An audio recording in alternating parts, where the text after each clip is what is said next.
il y a quand même rien d'illégal. C'est d'ailleurs toute la zone grise. C'est-à-dire que rien aujourd'hui dans les textes ne vous interdit de recevoir vos amis à la présidence de l'Assemblée nationale et d'organiser un dîner convivial.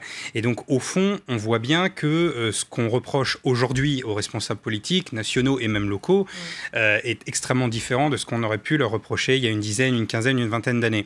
Cela dit, sur François de Rugy, il ne faut quand même pas caricaturer. Moi, je le connais bien parce qu'on a confondé un mouvement politique ensemble il y a 5 ans maintenant.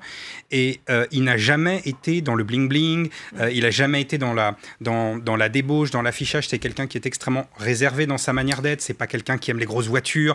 C'est pas quelqu'un qui d'ailleurs aime les soirées très arrosées. Enfin, c'est vraiment quelqu'un qui est plutôt un peu austère, un peu raide parfois même.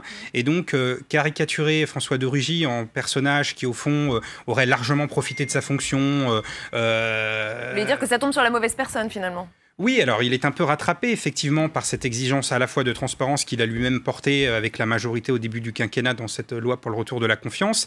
Et en même temps, il ne faut pas le pointer du doigt et l'accabler parce que ça n'est vraiment pas la personne qu'il est aujourd'hui. Enfin, assurément, c'est pas quelqu'un qui est dans l'excès, bien au contraire.